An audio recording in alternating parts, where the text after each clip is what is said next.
Почитувани гледачи, добре дојдовте во Урбаните вести. Ова се насловите за денеска. Во градинката Росица донирани 10 прочистувачи за воздух. Бројни предности од подземните контейнери, но сепак не се користа доволно. Подземните премини во Скопје се небезбедни и нечисти. Детално урбанистичкиот план за нова железничка предвидува изградба на згради и трговски центар. Градинката Росица во општина Ѓорче Петров денеска доби донација од 10 прочистувачи за воздух донирани од Скопски пазар. Прочистувачите се наменети за објектот Пампурче и ќе бидат поставени во 10 простории за престој на децата. Со цел да се обезбедат подобри услови во детските градинки, општина Ѓорче Петров презема сериозни чекори да се обезбедат прочистувачи за воздух во сите градинки на нејзина територија. Денеска во градинката Росица, клон Пампурче, во населбата Даме Груев, Скопски пазар донираше 10 прочистувачи за воздух. Како што изјави градоначалникот на општина Ѓорче Петров Александар Наумовски, оваа донација од Скопски пазар е повеќе од добредојдена, бидејќи со овие уреди значително ќе се подобри квалитетот на воздухот и ќе се намали ризикот од заболување на дишните патишта на децата. 10 уреди ќе бидат поставени во 10 простории за престој на децата, со што објектот Пампурче ќе биде целосно обезбеден со прочистувачи. Тоа огромно е задоволството кога локални наши етаблирани фирми и предпријатија ни помагаат во овој правец. Денеска се наоѓаме во клонот на детската градинка Росица во Пампурче, во населбата Даме Груев, каде што заедно со Скопски пазар на наша среќа ни доделуваат 10 прочистувачи за воздух за најмладите генерации, односно за децата во нашата градинка. Уште еднаш би апелирал за таа општествена одговорност да се подигне на повисоко ниво, бидејќи ние како општина со тој скромен буџет можеме да излеземе во пресред на граѓаните за основните работи, меѓутоа секоја дополнителна помош ќе ни биде навистина од корис. Гоце Трпковски од Скопски пазар изјави дека задоволството е големо што како општествено одговорна компанија имаат можност да им обезбедат подобри услови на децата. Скопски пазар се одзва на поканата од општина Ѓорче Петров да помогне за донација за прочистувачи за воздух. Ние сме општествено одговорна фирма и претходно и понатаму ќе продолжиме. И она што највише не радува што овие прочистувачи ќе завршат кај најмладите за да имаат безгрижно детство. Од општина Ѓорче Петров информираа дека останува определбата за справување со загадувачите, па затоа треба да се искористат позитивните ефекти и решенијата што ги нудат прочистувачите на воздухот. За општината приоритет се градинките и училиштата, со цел најмладите во просторот каде што го поминуваат најголемиот дел од денот да имаат поквалитетен воздух и слободно да ги извршуваат сите активности. Во општина Ѓорче Петров досега 2 градинки се целосно опремени со прочистувачи за воздух, а останатите ќе бидат опремени до крајот на годината. Подземните контейнери се покажаа како доста успешен проект, затоа што голем е бројот на предности, како за граѓаните, така и за животната околина. Но и покрај предностите, сепак подземните контейнери не се користат доволно од граѓаните и остануваат полупразни, а кесите со отпад се оставаат на платформата до отворите на контейнерите. Користењето на подземните контейнери во Скопје има голем број предности како за граѓаните, така и за животната околина. Со овој систем сметот е под земја и не создава непријатна миризба, а истиот е од големо значење за работата на јавното претпријатие комунална хигиена, бидејќи значително се заштедува време и средства. Но и покрај предностите на подземните контейнери и после неколку години од нивното поставување, дел од граѓаните немаат навика сметот да го фрлаат во отворите, туку полесно им е да го остават на платформата до самите отвори, или пак честопати се случува на платформата за контейнерите да има паркирано автомобил, што го попречува празнењето на садовите. Од град Скопје често упатуваат апел до граѓаните подземните контейнери правилно да ги користат, да не ги оставаат кесите пред контейнерите, да не ги оштетуваат и да не ги паркираат своите возила пред платформата. Исто така и од јавното предпријатие Комунална хигиена апелираат до граѓаните да не ги паркираат своите автомобили пред платформите на подземните садови за исфрлање на отпадот, затоа што на тој начин го оневозможуваат пристапот на специјалните возила за празнење и миење на овие контейнери. Често се случува стопанските субјекти да фрлаат погабаритен отпад во подземните контейнери и со тоа го заглавуваат отворот, па честопати контейнерите остануваат празни, а граѓаните отпадот го оставаат на платформата. Од Комунална ги повикуваат стопанските субјекти да склучат договори и да им се даде посебен сад за одлагање на отпадот, затоа што подземните контейнери се наменети за домаќинствата. Градот Скопје системот со подземни контейнери започна да го користи во 2013 година и во трите фази од проектот вакви системи со подземни контейнери се поставени на 40 локации во повеќе скопски општини. Во изградбата на овие подземни контейнери со 1/3 од трошоците учествуваа градот Скопје, општината на чија територија се поставува и јавното предпријатие Комунална хигиена. Подземните пешачки премини во главниот град се во катастрофална состојба. Од таа причина граѓаните повеќе се одлучуваат да поминат преку булеварите, со што го ставаат во голем ризик нивниот живот. Единствениот подземен пешачки премин кој е во функција е подвозникот кај хотелот Континентал, но како што велат граѓаните, воопшто не е безбеден за поминување, особено во вечерните часови, а истиот не е реконструиран цели 45 години. Нехигиената и несигурноста се причините поради кои скопјани ги избегнуваат подземните пешачки премини во градот. Подвозникот кај Асуц во автокоманда е во катастрофална состојба, претворен во јавен тоалет, па никој не се осудува да премине преку него и комплетно е исфрлен од употреба. Другите два се во подобра состојба. Подвозникот кај трговски центар Скопјанка постојано се одржува, но поголем дел дуќанчиња се затворени и воопшто не се користат. Пешаците повеќе се одлучуваат да поминуваат над преминот преку зеленилото во жардиниерата, отколку да се спуштат во подвозникот и да го преминат булеварот Јане Сандански. Пешачкиот подвозник во населбата автокоманда кај хотелот Континентал е во функција, граѓаните го користат, најмногу студентите, но сликата е лоша. Како што велат сопствениците на дуќаните кои работат таму, подвозникот не е безбеден, нема осветлување и често се мета на кражби. Подземниот пешачки премин кој се наоѓа во населбата автокоманда постои веќе 47 години, но за жал, од неговото постоење па се до ден денес не е извршена никаква реконструкција. Граѓаните го користат овој подземен пешачки премин, најмногу студентите, но како што велат тие, не е безбеден за поминување. Најмногу за безбедноста стравуваат во ноќните часови кога и нема никакво осветлување. Овој подвозник и покрај тоа што се наоѓа во лоша состојба е најфреквентен и максимално искористен. Граѓаните бараат од надлежните да се направи реконструкција и да се создадат услови за поголема безбедност. Граѓаните поради лошите услови на подземните премини ги претрачуваат сите сообраќајни ленти на булеварите, а причините за ваквото однесување ги посочуваат во лошата состојба на премините.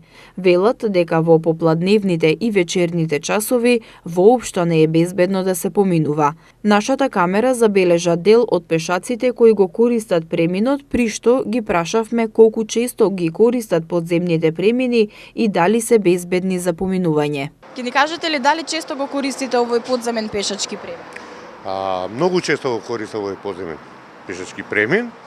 Меѓутоа, како да ви кажем, разочаран сум од ситуацијата што е овде, еден единствен подземен премин кој надлежните институции, кои се, што се, како се, да не навлегувам во тие проблеми, не преземаат нешто конкретно да ова се среди, зашто не само јас како индивидуа, значи повеќето луѓе го користат, а не се презема ништо, на жал. Што ќе ни кажете за безбедноста? Дали е воопшто безбеден за поминување, особено за помладите луѓе кои што, нели знаеме, студентите најмногу го користат? Да, студентите најмногу користат, тачно. Меѓутоа, за безбедноста тоа може само они да го кажат, пошто јас не го користам во ноќните часови. Дали користите подземен пешачки премин? Да, Сметате дека е доволно безбеден не и е безбеден нокно време, пошто ја тука знам како е.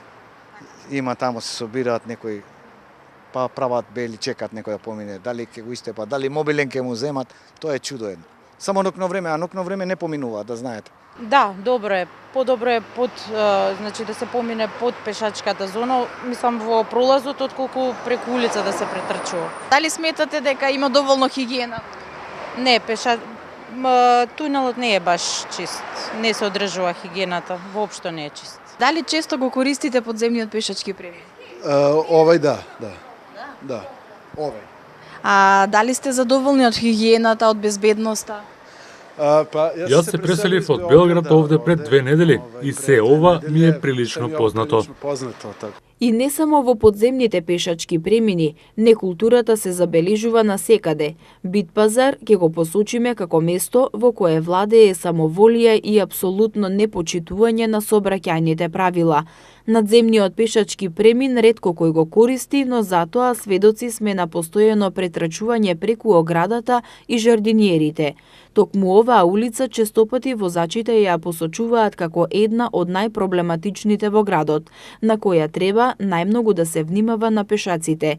Ништо поразлично не е ниту во другите делови од градот, по се изгледа дека и жителите на Карпош и Аеродром не се ништо поразлични, па од тука и на Партизанска, како и на булевар Јане Сандански, сликата на неочекувано претрачување на пешаци е секојдневие.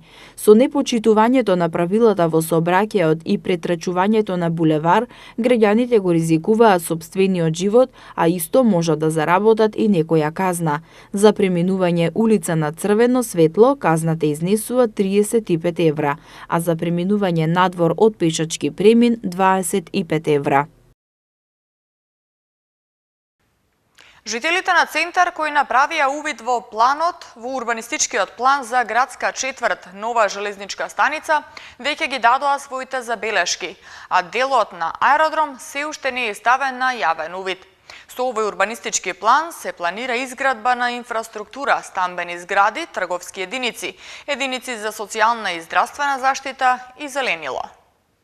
Заврши јавната презентација и анкетата за деталниот урбанистички план градска четврт и 09 Нова железничка станица во делот за општина Центар. Бидејќи планот опфаќа и дел за Аеродром, и за него допрва ќе следуваат јавна презентација и анкета. Како што пишува Нова Македонија, жителите на Центар кои го видоа планот веќе ги дадоа своите забелешки и сега им останува на надлежните да ги сумираат, анализираат и евентуално да ги вградат во предвидениот план. Планот опфаќа површина од 8,51 хектар во градската четврт Нова железничка станица. Се предвидува изградба на нови стамбени и деловни објекти, зелени површини и единици за здравствена и социјална заштита. При тоа во делот на општина Центар, планот предвидува инфраструктура и стамбени згради, а во делот на општина Аеродром, големи трговски единици и единици за здравствена и социјална заштита, а истиот тој предвидува и паркови и зеленило на територија на двете општини. Предвиденото зеленило во рамки на деталниот урбанистички план е во обем што би бил можен со постојната состојба, односно така нареченото парковско и заштитно зеленило. На ова место е предвидена изградба на 6 објекти за колективно живење со приземи плюс 7 ката во висина. Делот од Центар беше ставен на јавен увид, а делот што се однесува на Аеродром ќе биде ставен на јавен увид набрзо кога на увид ќе бидат презентирани сите детали од страна на стручно лице. Досега само за мал дел од опфатот на овој план постоела планска документација, бидејќи со генералниот урбанистички план на градот Скопје од 2002 година овој опфат бил третиран како зона со намена за површини за сообраќај и врски. Со генералниот урбанистички план од 2012 година овој опфат ја менува намената и се формира градска четврт и 09 Нова железничка станица. Нов концесионер на Дрисла ќе биде германски Шолц. Со новиот закон за матка и водно ќе има строго заштитени зони. Од понеделник почнува Великденскиот пост. 35 евра за литар магарешко млеко, а килограм сирење над 1000 евра. Во Македонија има една фирма за магариња. Германската фирма Шолц ќе биде концесионер на депонијата Дрисла. Комисијата формирана од градоначалникот на град Скопје деновиве извршила бодување на трите фирми кои на тендерот објавен во 2011 година доставиле понуди и влегле во втората фаза. Изборот за нов концесионер ќе биде точка на дневен ред на Советот на град Скопје среда. Германската фирма Шолц ќе биде концесионер на депонијата Дрисла. Бодувањето на понудите на тендерот од 2011 година е завршено и според тоа германски Шолц е прворангиран. В среда ќе биде закажана вонредна седница на Советот на град Скопје, на која единствена точка на дневен ред ќе биде избор на нов концесионер на депонијата. Одлуката ќе биде конечна откако Советот ќе изгласа и тогаш ќе бидат соопштени условите под кои идниот концесионер ќе управува депонијата, изјавиле од кабинетот на Шилегов. Комисијата формирана од градоначалникот Петре Шилегов деновиве извршила бодување на трите фирми кои на тендерот објавен во 2011 година доставиле понуди и влегле во втората фаза, а тоа се италијанската ФЦЛ Амбиенте, германската Шолц и австриската АСА. Во моментов Дрисла е под концесија на италијанската фирма ФЦЛ Амбиенте, поради што и германски Шолц со години водеше судски процеси поради нерегуларности во тендерската постапка. Со новиот закон за матка и водно ќе има строго заштитени зони во кои нема да може ништо да се прави, додека во други ќе може да се интервенира за рекреација и за објекти. Законот за заштита на матка и парк шумата водно е во завршна фаза на изработка, пошто ќе влезе во владина процедура. Законот за заштита на пределот на матка и Законот за заштита на парк шумата водно се во завршна фаза на изработка и со нив ќе се регулираат зоните на строга заштита во овие подрачја, изјави денеска заменик министерот за животна средина Јани Макрадули пред почетокот на работилницата подготовка на национален интегриран план за енергија и клима за периодот 2020-2030 година. Макрадули, одговарајќи на новинарско прашање за дивоградбата на матка, рече дека дивоградбите ги оценува како негативни, што влијаат на природата, како недозволиви и нешто што мора да се регулира и како Министерство за животна средина укажуваат за заштитата на природата како најзначајна компонента во зачувувањето на околината на Скопје. Во тој контекст посочи дека согласно законот што е во изработка, ќе биде строго регулирано што може да се гради на матка и на водно. Законот за матка е во понапредна фаза. Завршено е зумирањето, подготвени се сите документи и се надевам дека брзо ќе влезе во владина процедура. Истото тоа го очекувам до крајот на годинава да го направиме и за водно, за конечно да се стават на законска основа, што се може да се прави, а што не во овие природни убавини, рече Макрадули. Истакна дека со законските одредби ќе се дефинираат зоните, која зона ќе биде за строга заштита, која е за активно управување и која е за одржлив развој. Во секоја од различните зони ќе може нешто да се направи. Зонирањето е завршено и се надевам законот брзо ќе дојде во владина процедура. Истото ќе важи и за водно. Ќе постојат заштитени зони во кои нема да може ништо да се прави, додека во други ќе може да се интервенира за рекреација и за објекти, додаде Макрадули. Од понеделник почнуваат великденските пости кои ќе траат до 28 април кога е Великден. Според тежината и должината, тие се најстрогите пости и се најдолги. Се пости 48 дена.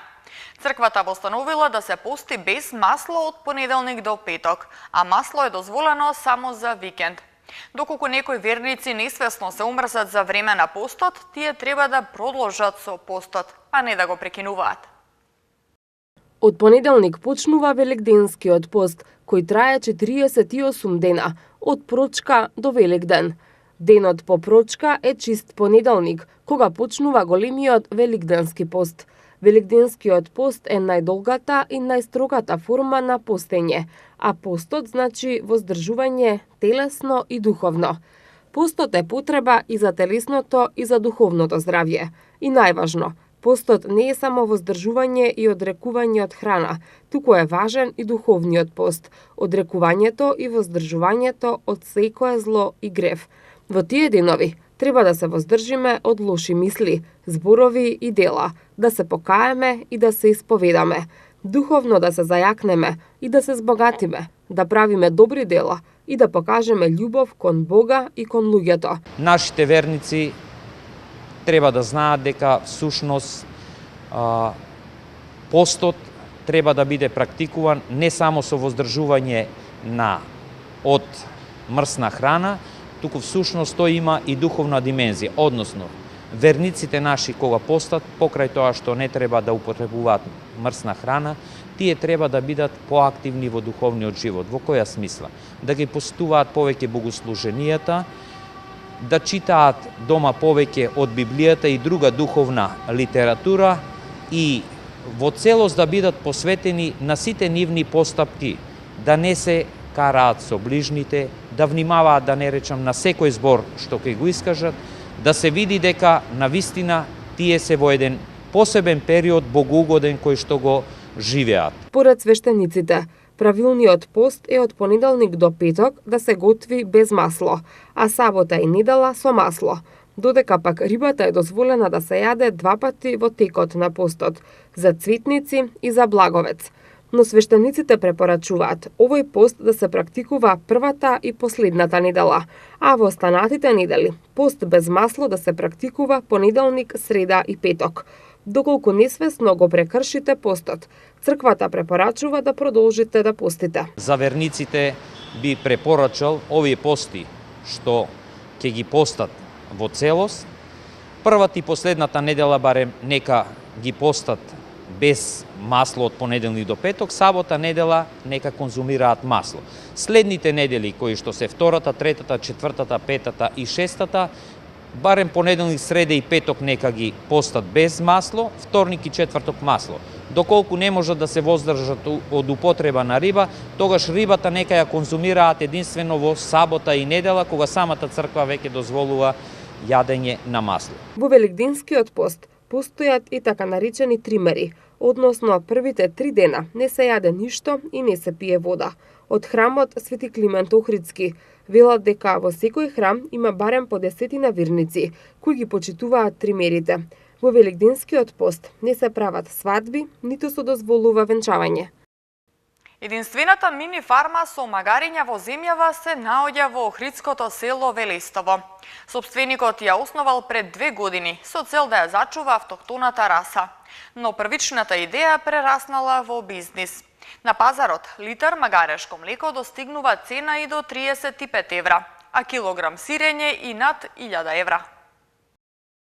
Роберт Шиниковски во атарот на родното Велестово подигнал мини фарма со магариња.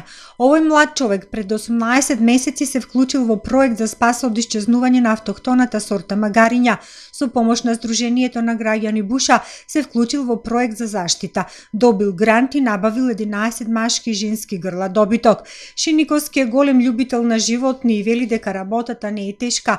Раскажува за почетоците при основањето на фармата. Потешкоти нема некои потешкоти, не се многу големи поборувачи магарињава, значи се задоволуваат со многу малку.